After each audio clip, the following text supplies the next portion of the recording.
Hey guys, how are you? It's Zach from Zach Loves Books.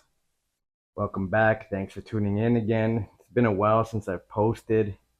So this time, as you'll see, I'm in a different setting. I'm doing some cat sitting today for my mother-in-law.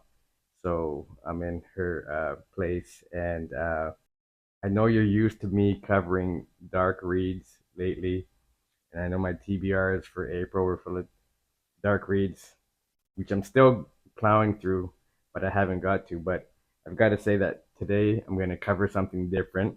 I'm actually going to cover some fiction, which I'm not used to. So today I'm going to cover Claire Keegan's Small Things Like These. This was a book that I really, really enjoyed. Finally, something, a book out of like the last maybe four books that I've read, something that was really heartwarming, short and sweet. You know, it wasn't 600 pages. This was about 110 pages, but just a beautiful book. Not a word wasted here. Every sentence was just beautiful here. Like this book is, for me, it was just a book to savor. Seven short chapters. You could probably read this in about 2 hours. This will be available probably in your local bookstore, and probably not more than $20. And I felt to me that this is, I mean, this is set around Christmas time. So, you know, if you're looking for something to read around Christmas ever and you want just a beautiful read, something that's Irish, and which I mean, I haven't read any Irish fiction at all, really, except for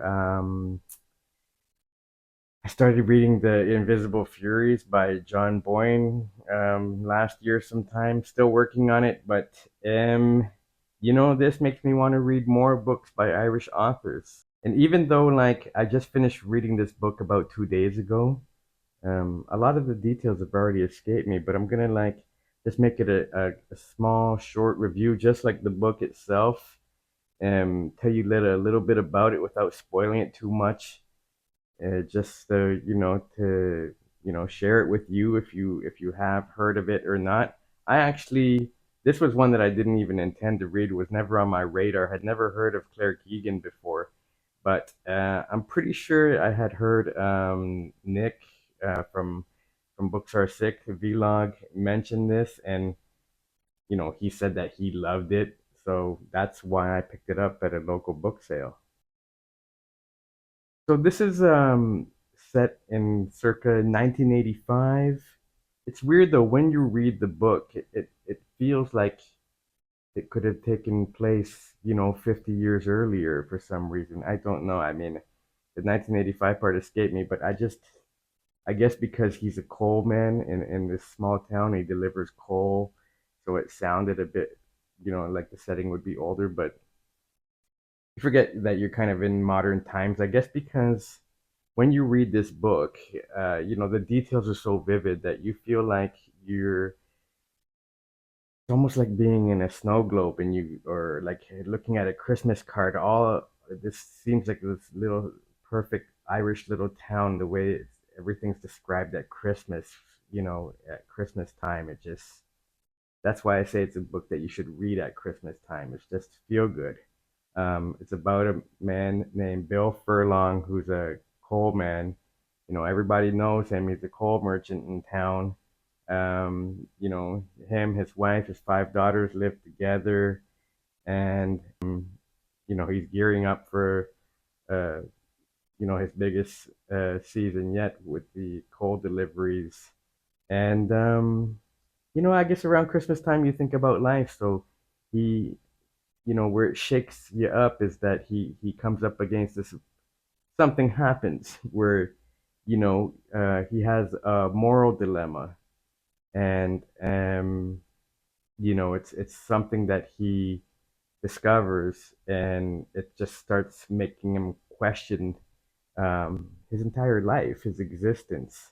Um, you know, the fact that he doesn't know who his real father was, and it makes him question what it is to be a man, what it is to be a father, what it is to raise a family, and to be the, you know, the only man, really around because it's him, his wife, his five girls, and in this story, the church is also involved, and so there are some scenes where he has to deal with a mother superior and some other nuns in a convent um, in his town. So it's like he's the lone man against all these women in his life and in this situation. And, you know, as he's making the deliveries, he has these reflections and he has to just make a big moral decision in the end. And depending on what he does, um, he he wants to make the right decision. He's a good man, but he's looking for answers too. And what I loved about this book is that as you read it, every couple of pages, there's little nuggets of wisdom that you could write down in your own little quote book or something, just little lessons in life that you just want to remember. So you kind of savor those little sentences that you get a lesson in life. So it's like Bill reflecting on his life and sharing those lessons with you. I mean, I don't want to spoil it much more than that. Basically, he's a hardworking man. He delivers coal. He puts in a good, honest work every day. He works hard. He treats his people well, and he does favors for people. And this thing that happens to kind of shake up his life weighs heavy on his mind.